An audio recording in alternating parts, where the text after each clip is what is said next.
그것이 하늘나라이고 주님과 함께하는 그것이 천국임을 여러분들이 깨닫고 감사와 기쁨으로 살아가시기 바랍니다. 아멘. 서로 인사하십시다. 주의 이름으로 사랑합니다. 주의 이름으로 사랑합니다. 할렐루야. 아멘. 한 가지 여쭤보겠습니다. 여러분들은 무엇을 이루기 위해서 살고 계십니까? 살긴 사는데 뭘 이루어야 될 텐데 무엇을 이루기 위해 사느냐? 어떤 분들은 열심히 저축해서 적금 만기를 이루기 위해서 살아가는 사람이 있고요. 또 어떤 사람은 지금보다 더 좋은 삶의 환경을 좀 이렇게 만들어서 살고 싶은 그런 사람도 있고, 정말 제가 이루고 싶은 게 뭔가? 학생들은 더 좋은 또 학교로 진학해서 꿈을 또 이루고 싶고, 그럼 한 가지만 더 여쭐게요. 여러분들이 이루고 싶은 그것을 가지고 또 뭘 하고 싶으냐? 적금이 만기가 돼서 적금을 타면 그걸 가지고 뭘 하고 싶으냐? 더 좋은 환경에서 내가 살게 됐을 때 그 삶의 환경을 통해서 또 뭘 하고 싶은가? 더 좋은 학교, 더 좋은 직장을 내가 잡았을 때 그걸 가지고 내가 또 뭘 하길 원하느냐? 주님은 이 땅에서 살아가실 때에 성경을 이루기 위해 살아가셨던 분이 주님이십니다. 하나님의 말씀이 살아있다는 것을 가르쳐 주시기 위해서, 그래서 성경을 이루기 위해 살아가셨던 분이 주님이십니다. 그러니 우리의 삶도 주님을 닮아가야 되니까 그렇게 살아가야 되지 않겠습니까? 내가 하고 싶은, 또 이루고 싶은 것을 통해서 하나님의 뜻을 우리가 바라보는 것, 이게 우리가 살아가야 할 이유여야 된다는 겁니다. 그러기 위해서는 말씀대로 살아야 됩니다. 그래야 하나님이 원하시는 그러한 삶을 우리가 살아갈 수가 있기 때문입니다. 말씀을 이루는 삶을 우리가 살 수 있어야 됩니다.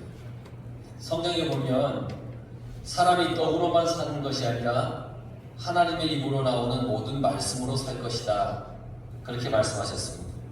이 신명기 8장 3절에 있는 말씀입니다. 이 신약에는 마태복음 4장 4절에 나와 있습니다.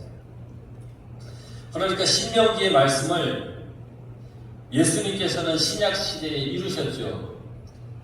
마귀가 시험할 때, 광야에서 40일간 금식을 하시고 마귀가 시험할 때 예수님께서 하신 말씀이 돌덩이로 떡을 만들어 보라 하는 사탄의 시험 앞에 사람이 떡으로만 살 것이 아니라 하나님의 입으로 나오는 모든 말씀으로 살 것이다. 그 신명기의 말씀을 이루시고 말씀하신 거죠. 오직 예수님은 하나님의 말씀이 근원이 되어서 살아가셨던 분이십니다. 우리도 예수님을 닮아서 그렇게 살아야 됩니다. 말씀대로 살아야 됩니다. 여러분, 말씀대로 살아가시기 바랍니다. 우리 다시 한번 인사합시다. 말씀대로 살아갑시다. 예수님께서 계신 그 동산에 한 무리가 나타났습니다. 이 무리는 누구냐면 폭력배들입니다. 이들은 검과 몽치를 가지고 주님 앞에 나왔다고 그랬습니다. 그래서 폭력배입니다. 갑자기 동원된 폭력배, 검과 몽치를 가지고 뭔가의 무기를 가지고 나타난 폭력배. 대제사장들이 예수님을 강압적으로 붙잡기 위해서 동원된 사람들, 폭력배들이에요. 예수님이 계신 곳에 검과 몽치를 가지고 쳐들어왔습니다. 여러분, 예수님을 만나러 오는데 검과 몽치를 가지고 나왔다? 뭔가 좀 이상하지 않습니까? 예수님을 만나러 나오는데 검과 몽치를 가지고 나왔어요. 만약에 교회에 이러한 일들이 있다면 어떨까요? 교회에 예배를 드리러 오는데 검과 몽치를 가지고 이렇게 예배를 드리러 나온다. 그럼 어떨까요? 혹시 여러분 가방에 검이나 몽치가 있으십니까? 예전에 어느 교회에서는 참 목회지가 있어요. 부여에 있을 텐데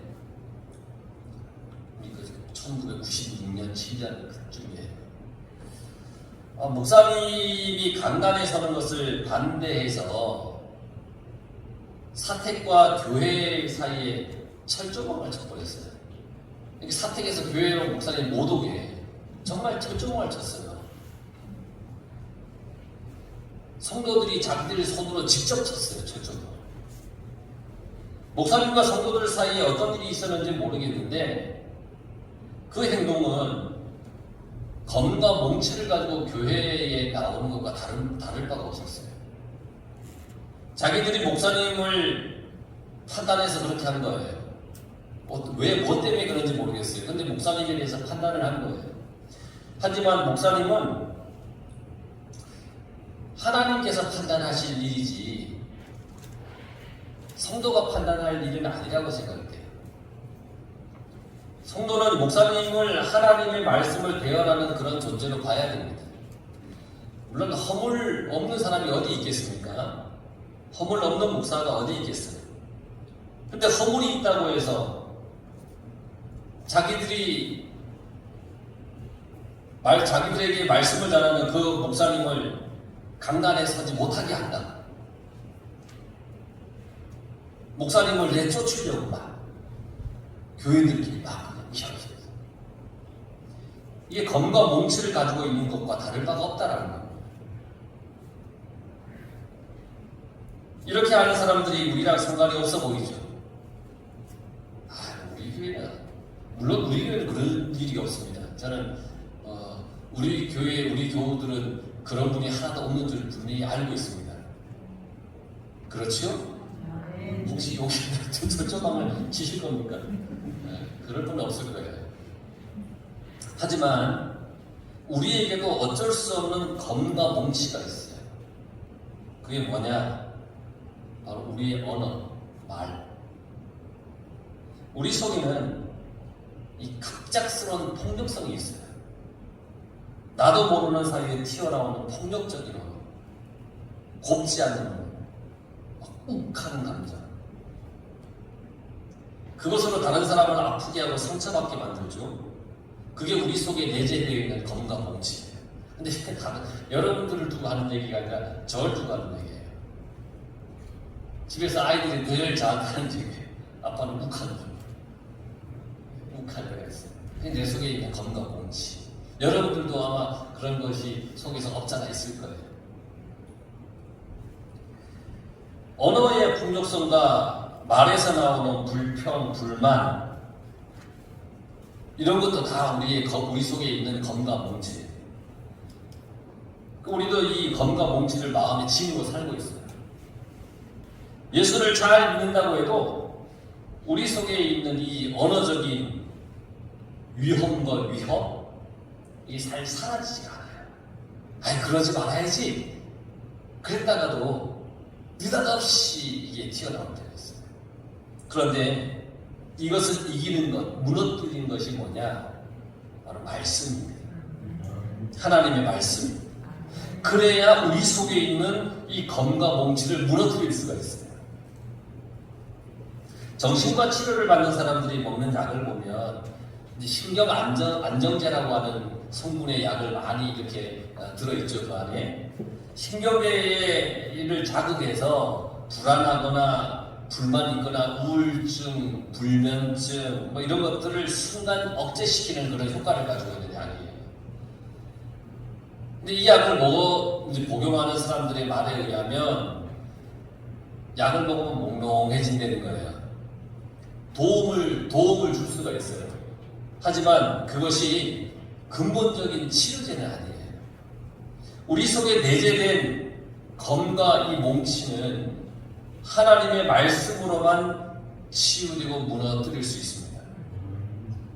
예수님을 잘 몰랐을 때에는 우리가 말을 아무렇게나 했을 거예요. 하지만 예수님을 제대로 만난 후로는 나의 말이 어떻게 변했죠? 한번 우리가 스스로 한번 생각해 보세요. 예수님을 잘 몰랐을 때와 예수님을 제대로 안 후에 내가 하는 말이 어떤가? 만약 지금 내가 쓰는 말이나 언어가 예수님을 내가 만나기 전에 썼던 말을 지금 하고 있다면 우리 또 회개해야 됩니다. 근데 지금 내가 쓰는 말이 예수님을 만나기 전에, 만난 이후에 변화된 말을, 언어를 여전히 가지고 있다. 그러면 감사하며 살아가야 됩니다. 교회 안에 말씀보다 폭력이 앞서서는 안 됩니다. 진리보다 폭력이 앞서서는 안 됩니다. 폭력은 때로는 기득권이 폭력이 될 수 있어요.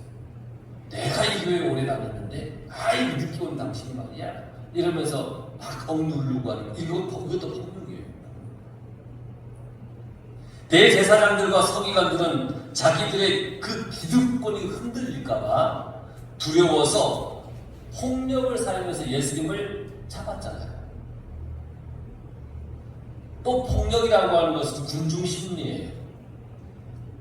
나는 그럴 뜻이었는데 아무런 나 그러고 싶지 않은 거예요. 근데 여럿이서 그렇게 하니까 따라하는 거예요. 이것도 폭력인 거예요. 이 폭력은 또 뭐냐면 따돌림이에요. 따돌림. 나와 뜻을 같이 하지 않는다는 이유로 따돌리는 것, 이것도 폭력이에요. 그러니까 여러분, 이 폭력이라고 하는 것은 단지 누구를 때리는 것만이 폭력이 아니라 폭력의 범위는 굉장히 넓어요. 우리는 검과 몽치를 들지 말고 항상 진리를 들고 살아가야 됩니다. 하나님 말씀을 들고 살아가야 됩니다. 말씀으로 늘 돌아가야 되는 겁니다. 그래서 늘 끊임없이 우리 교회의 표현은 제가 이 교회에서 있는 한은 말씀으로 돌아가요. 그럼 말씀으로 돌아가야 됩니다. 늘 우리는 생각해야 됩니다. 어느 순간에서도 내가 말씀으로 돌아가야 됩니다. 우리가 세상을 살다 보면 어떨 때는 말씀보다 폭력을 앞세워서 살아갈 때가 너무 많아요. 하나님의 말씀, 진리보다 그러지 않은 것을 앞세우면서 살아갈 때가 많아요. 하지만 우리가 최소한 주님 앞에 나올 때, 주님을 만나러 교회에 올 때 우리는 검과 몽치를 들고 오지 말아야 됩니다. 검과 몽치를 내려놓고 주님께서 주시는 말씀을 받을 그 마음을 가지고 주님 앞에 나와야 됩니다. 가룟 유다는 예수님께 나오는데 군호를 짰다고 했습니다. 군호. 그 뭐냐면 일종의 신호입니다. 내가 어떻게 하는 그가 예수다. 그러니까 그를 잡아라. 유다가 입을 맞추는 사람이 예수다. 내가 입을 맞추는 그이가 예수니까 내가 가서 입을 다 맞추면 그를 잡아라. 그러면서 신호를 짰어요. 입을 맞추고 인사하고 존경을 표하는 것 같지만 실상은 예수님을 잡으라는 표시예요. 유다의 이중성이죠. 신앙의 위선. 예수님의 제자이면서 예수님을 팔아버리려고 하는 이중성. 이게 유다가 그 암속에 있어요. 그 유다만 그러느냐? 여러분, 우리도 세상 가운데 유다처럼 살아갈 때가 얼마나 많은지 몰라요. 세상을 살면서 내가 창피해지고 불리해질 것 같으면 예수 믿지 않는 사람처럼 할 때가 있어요. 여러분들은 안 그럴 것 같아요. 근데 저는 그럴 때가 있어요.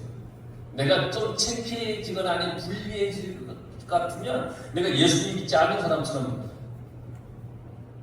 그럼 얼마나 그러고 나서 되돌아서면 얼마나 부끄럽고 창피한지 몰라요. 여지없이 나도 가랑주도 하고 가고 이중성을 하죠. 어떤 날은 내가 예수를 믿는 사람인가 궁금할 정도로 세상적인 모습을 나타낼 때도 있고 욕심이 한없이 나를 찔러댈 때도 있고 목사로서 창피할 정도로 세상 것에 관심이 많을 때도 있고 그리고 교인들 앞에서는 안 그런 척 할 때가 참 많아요. 그러니 유다랑 내가 다를 게 뭐가 있나 싶을 때가 있어요. 우리는 어떻게든 신앙의 이중성, 그 위선을 버리려고 애써야 됩니다. 내가 그렇다면, 만약에 그런 이중성이 있다면, 위선이 있다면 얼른 깨닫고 주님 앞에 회개해야 됩니다. 돌이켜야 됩니다. 그래서 주님을 향한 순수한 믿음을 다시금 회복해야 됩니다. 유다가 예수님께 다가가서 라삐어 하면서 입을 맞춥니다. 선생님, 그건 신호이기 때문에 무리들이 예수님께 너희들 손대어서 잡아라, 예수님 잡아라, 그 뜻이에요. 라삐어라고 했지만 한쪽 마음에는 빨리 와서 잡아, 이 마음을 가지고 있는 거예요. 그러자 예수님 곁에 있던 한 사람이, 그 사람이 베드로입니다. 칼을 빼며 대제사장의 종을 쳤다 그랬습니다. 그로 인해 그의 귀가 떨어졌습니다. 그 대제사장의 종의 이름이 말고라는 사람입니다. 베드로의 품에 칼이 있었습니다. 예수님을 따라다니던 제자가 지금 겟세마네 그 동산에서 칼을 품고 있어요. 이상하죠? 왜 칼을 품고 있죠? 예수님을 따라다니는데 그걸 누가복음에서 설명을 하고 있어요. 누가복음 22장 35절에서 38절에 보면 주님께서 이렇게 말씀하세요. 내가 너희를 전대와 배낭과 신발도 없이 보내었을 때에 부족한 것이 있더냐? 이르되 없었나이다. 이르시되 이제는 전대에 있는 자는 가질 것이요 배낭도 그리하고 검 없는 자는 겉옷을 팔아 살지어다. 내가 너희에게 말하노니 기록된 바 그는 불법자의 동류로 역임을 받았다 한 말이 내게 이루어져야 하리니 내게 관한 일이 이루어져 가느니라.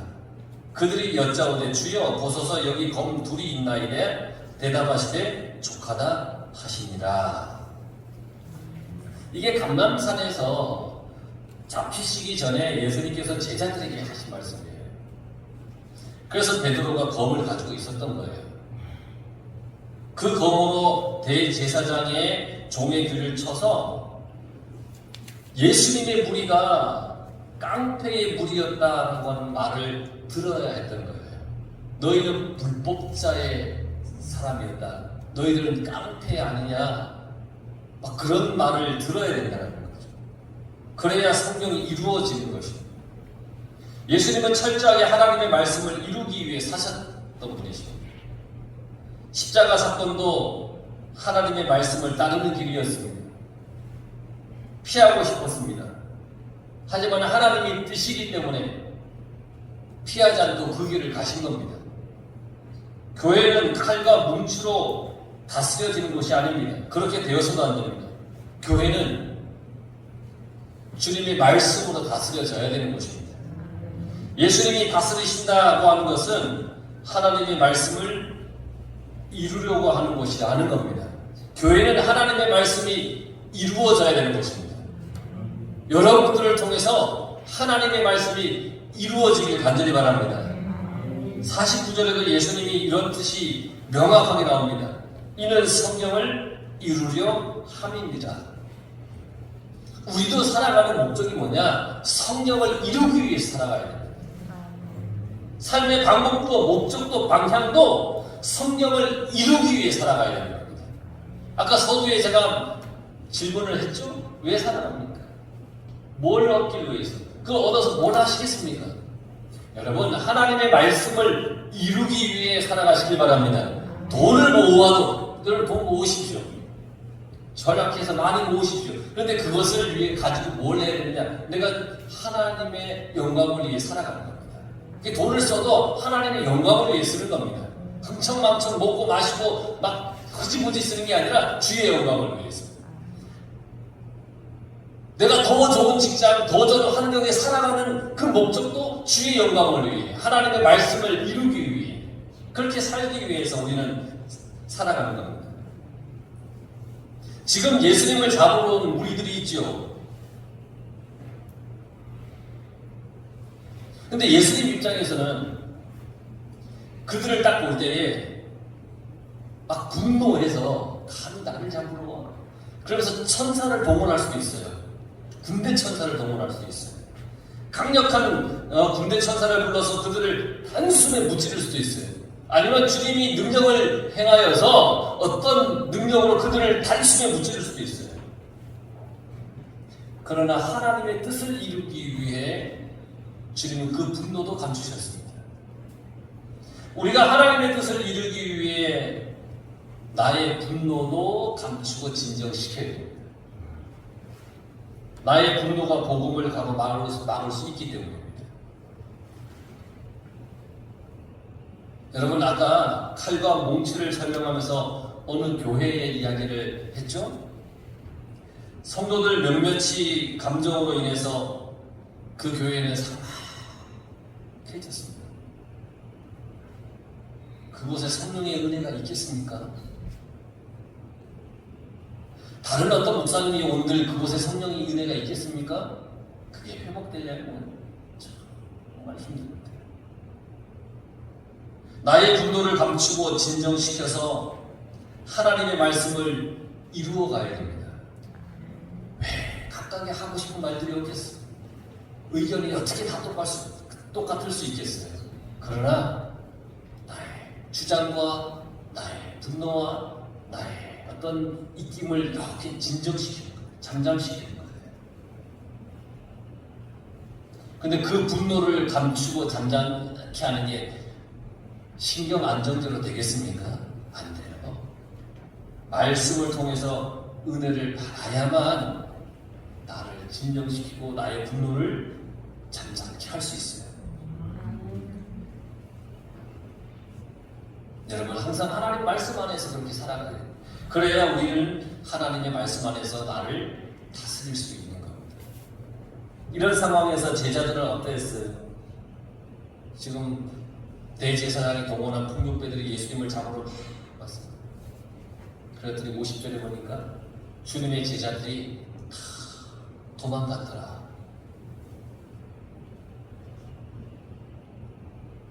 마가복음 14장 29절에 보면 베드로가 어떻게 말했냐면, 베드로가 여쭤보되 다 버릴지라도 나는 그리하지 않겠나이다 그랬습니다. 31절에 베드로는 더 강력하게 뭐라고 얘기를 했냐면, 베드로가 힘있게 말하되 내가 주와 함께 죽을지언정 주를 부인하지 않겠나이다 하고 모든 제자도 이와 같이 말합니다. 주님, 아이고 우리가 주님을 떠난다는 게 말이나 되는 소리입니까? 죽을지언정 그렇게 안 하면서 저도 모르겠습니다. 저도 모르겠습니다.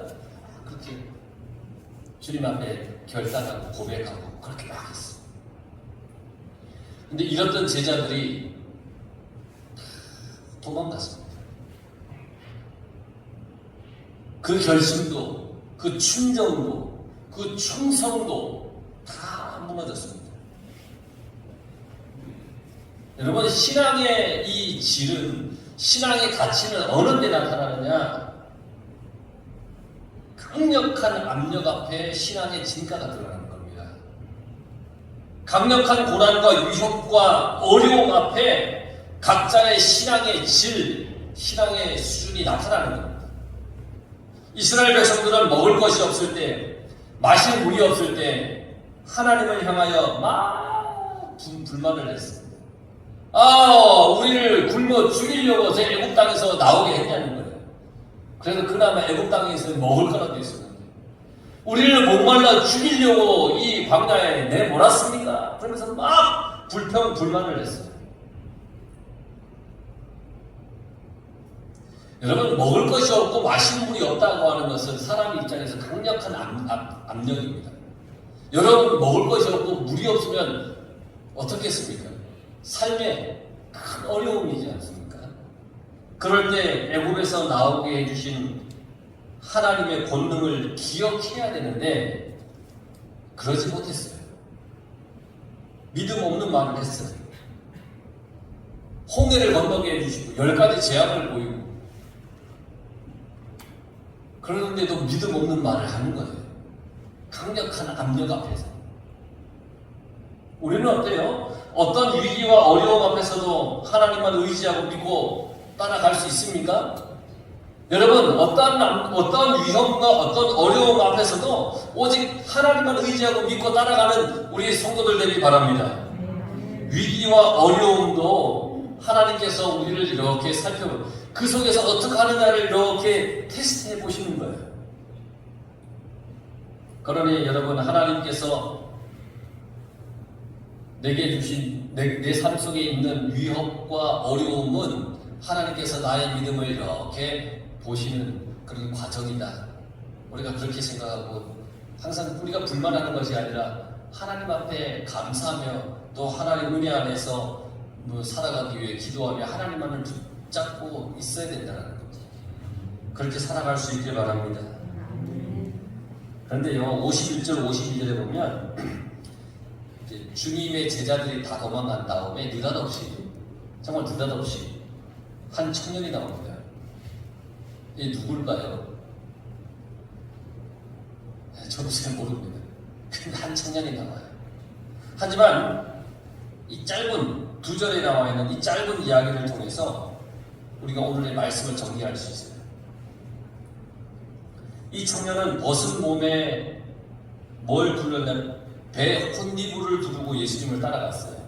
그러니까 알몸에 배 혼니부를 이렇게 두르고 예수님을 따라간 거예요. 그런데 예수님께서 무리들에게 잡히시니까 이 청년은 자기 배 혼니부를 버리고 벗은 몸으로 도망갔다고 했습니다. 이 청년은 예수님이 잡히자 제자들과 같이 도망을 갔습니다. 입고 있던 것마저 벗어버리고 도망을 갔습니다. 하지만 여러분, 우리는 오늘 예배를 드리고 교회 문을 나갈 때 예수로 옷 입고 나갈 수 있길 바랍니다. 있는 신앙마저 벗어버리고 나가는 것이 아니라 주님으로 옷 입고 나갈 수 있길 간절히 바랍니다. 하나님의 말씀으로 여러분 옷 입고 교회 문을 나갈 수 있길 바랍니다. 말씀의 은혜를 입고 돌아간다면 여러분들의 삶을 통해서 성령이 이루어지는 삶을 여러분들이 한 주간 더 살아갈 겁니다. 주님으로 옷 입고 말씀으로 옷 입어서 여러분 이 한 주간도 주님의 말씀을 여러분들이 하나 이루어 살아가겠다. 그러한 다짐으로 여러분들이 살아갈 수 있기를 주의 이름으로 간절히 축원합니다.